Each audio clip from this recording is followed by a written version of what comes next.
Alright, so I'm back showing you how to build a heavy arrow setup, and in this video I'm going over nock tuning and insert tuning. As you can see, I already have 3 of these arrows completed, and that's because I was going on a hunt with a buddy, and I wanted to have these arrows completed before I went on the hunt, but I ran out of time to film. In the rush, I actually made one mistake while nock tuning that I'm going to go over in this video. That way you won't make that mistake. So let's get started.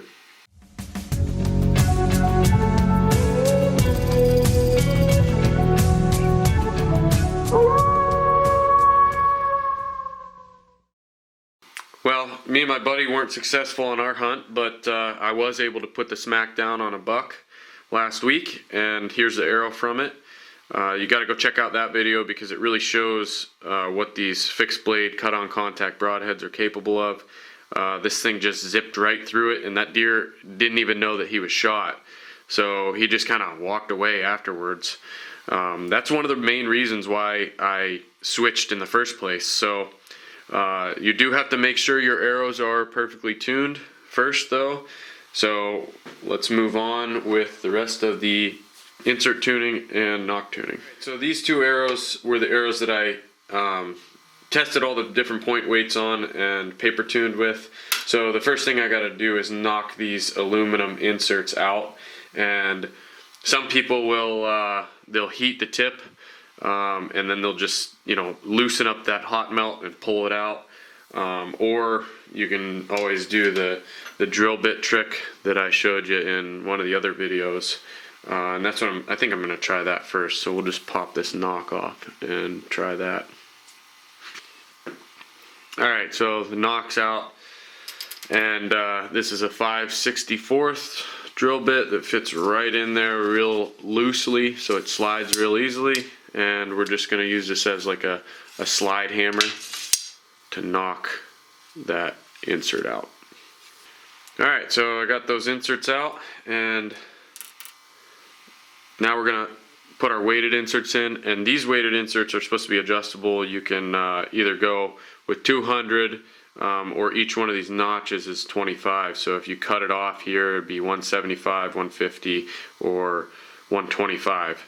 Now I need to figure out exactly what weight I need up front. So what I'm going to do is turn the scale on and screw this 200 point into that insert that I had in the front of it, and that's going to give me 212. So I actually want a total of 212 grains with one of my broadheads on the front. So we'll just weigh the broadhead real quick, and that's 98 grains. So I probably want this around 114 grains.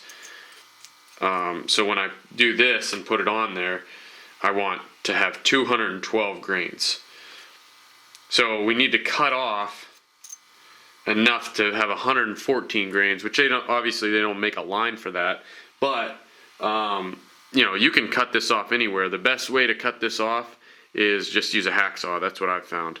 So here's a couple from the other ones that I already did, and you can see I cut off just a little bit more than where that last line is.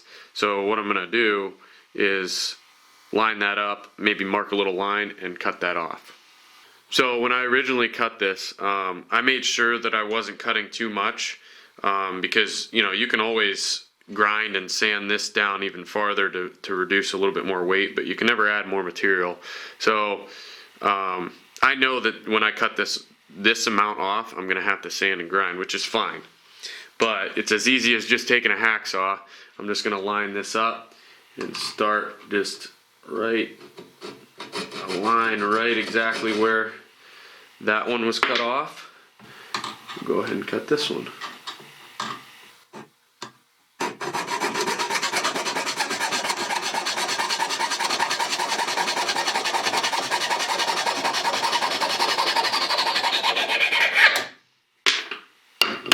Alright, so let's weigh this, see how far off we are. So we're at 118 grains.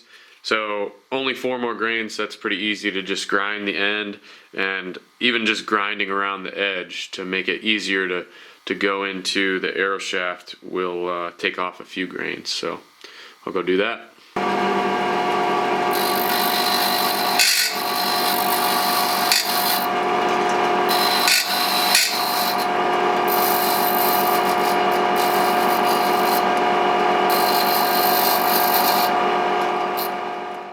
I did that a couple times. Come back and check it until you get to the right weight, but you don't actually even need to have a bench grinder to do that. You can do it on a handheld grinder. You can do it with a Dremel. You could do it with a belt sander.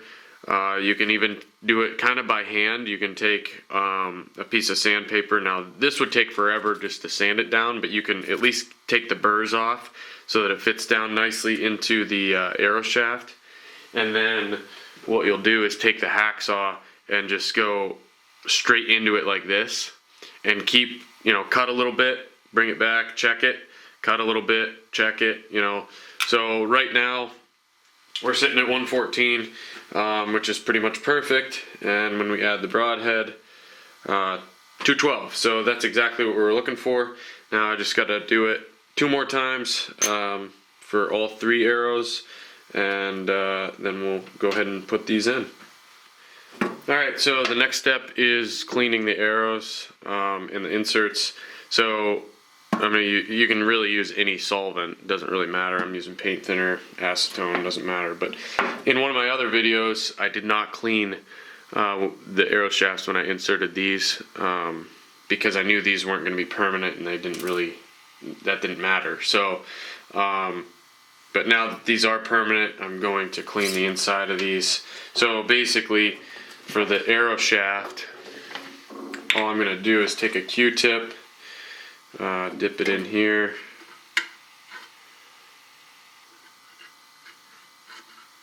and then go in as far as it needs to be glued. And you can see there's some carbon coming off of there, carbon dust from when you cut them. But basically that's pretty good. We'll do a dry one. And you just want to do that until you don't have any carbon black soot coming out anymore.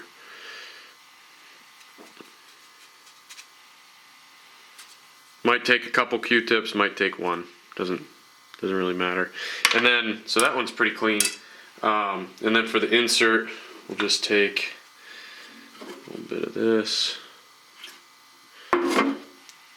and then I'll wipe it around the outside of that. And once I do this, I don't want to touch the outside of that insert, where I just cleaned and where the glue is going to be.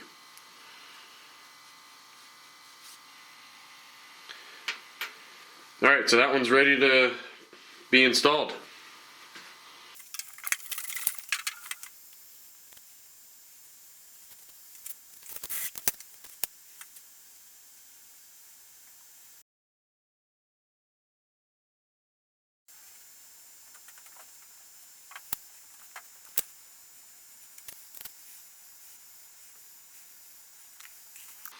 Alright, so I got all 3 of these done, and they're looking pretty good. So now they'll take a 100 grain field tip to do the Nock tuning and insert tuning. But before we get into that, I want to show you the mistake that I made. So if we look at these 2 arrows here, this one and this one, I Nock tuned all of these 3 arrows with this style of Nock on them, which I really like this style of Nock. It's the gold tip, like Aculate or something. I like the Nock, they're good Nocks. But the problem is we take all that time to measure and make sure everything's perfect, make sure everything's the same, and then when I go and install a lighted Nock, the Nock point actually moves like almost like a ½ inch. So I can't have that these be Nock tuned with this Nock point and then throw on a lighted Nock that's way further away. So I might have to redo these as far as knock tuning goes, and I'll do my best with the fletchings on there because I don't think I'm going to cut those off and redo that. But going forward, I did buy some new nocturnal lighted knocks,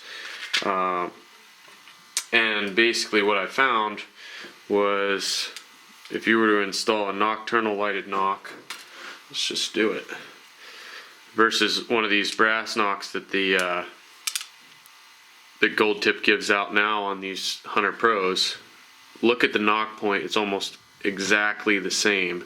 So what I'm gonna do is knock tune with these, because that gives me something to actually practice with without having to shut these off and do that a bunch of times. Get the knock tune correct, and then I can throw these in and nothing changes. Alright, so I threw 3 knocks into these arrow shafts, and you can see that there's a little indicator on one side of the knock, and on the other side there's not. So you take the one side, and I like to put that out when I put this on my string. I put the indicator out, and what we're going to do, I marked a little spot right here. I don't know if you can see on each one where that indicator started out, and we'll turn these knocks. The reason we're turning these knocks while we shoot bare shaft through paper is that these arrows, the way carbon arrows are made, is they have, like, think of it as a carbon sheet that they wrap like toilet paper. They roll it up, and at some point that wrap has to start, and at some point that wrap has to stop. And so where that wrap starts and stops, there's a little bit more material, and so that changes the spine ever so slightly. So basically, as you turn this and you bend it, like if I was to turn one of these, if I'm to twist it and then bend here, there might be a different spine than if I twist it around and bend here. So we're trying to find those different spines along the diameter of each shaft and make sure that every one of our arrows is shooting the same way. So, and we want them all to be straight. So that's what we're doing, and mark those spots so I know how much I've turned, and we can go shoot now. One more thing before we go shoot, I'm going to actually spin these arrows with the field tips.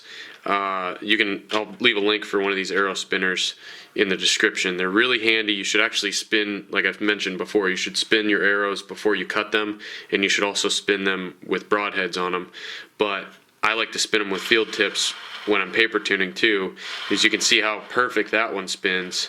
But this other field tip, you know, they get damaged when you hit the dirt or whatever happens.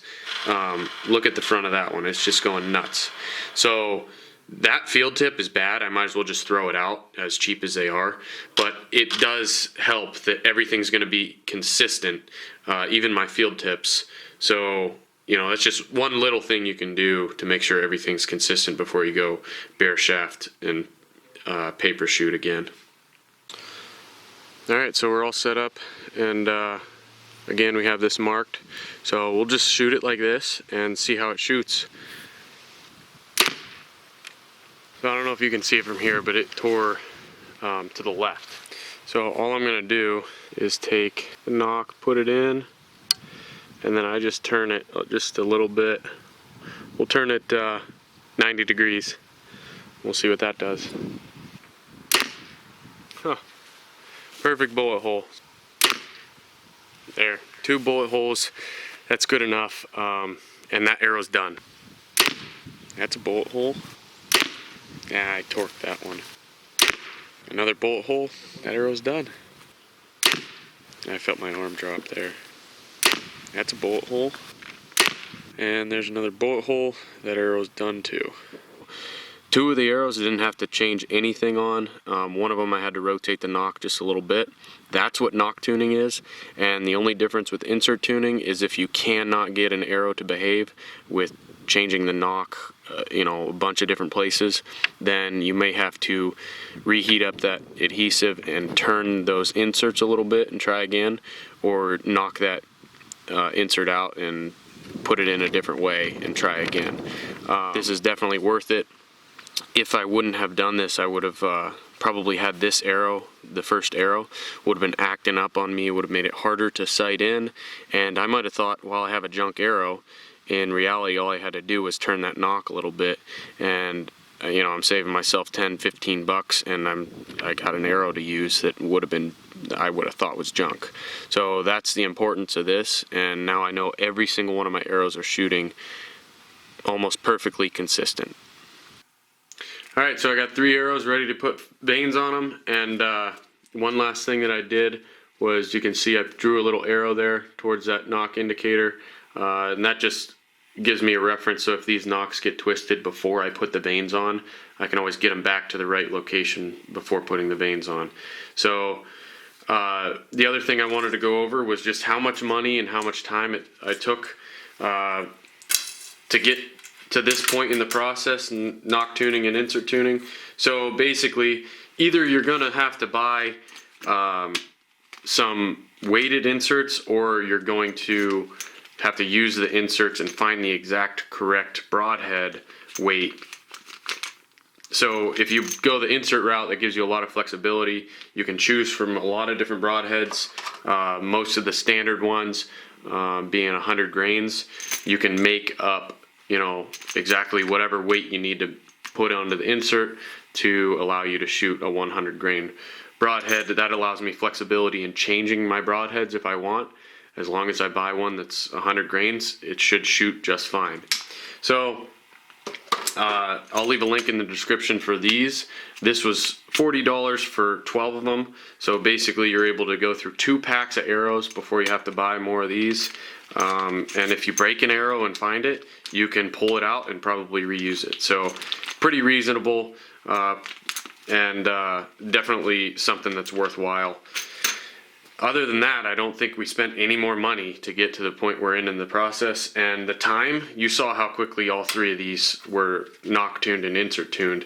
I didn't have to touch the inserts one bit, and I only had to touch one of the nocks, and I had to twist it 1 time, and I had 9 shots later. I had 3 arrows completely done. So, you know, that doesn't take very much time, but it is important. So make sure you don't skip this step. Next video, I'm going over how to put vanes on these, and there's a little bit more time and money added in there, but it is something you could do at home. A lot cheaper than having somebody else do it for you. So stay tuned for that video. If you're interested in seeing who won the giveaway from my buck video, just keep watching, because I'll go over that next. But if not, thanks for watching, and good luck out there. Be one with the outdoors. Alright, so we're going to use this Instagram comment picker to select a winner for the hat giveaway from my buck video. Just hit find winners, and the winner is going to be Weston Hall. So let's see. So going over to the video comments, we'll look down through here for, there's Weston Hall right there. Looks like he wanted a black hat. So here's the 3 hats here. This is a black one. This is yours, Weston. We'll get this shipped over to you. I'll get a hold of you on Instagram to get your details. Thanks everyone who entered. There are still 2 more available, so we'll be doing 2 more giveaways here soon. Stay tuned for those, and get in on those to get a chance to win one of these 2 hats.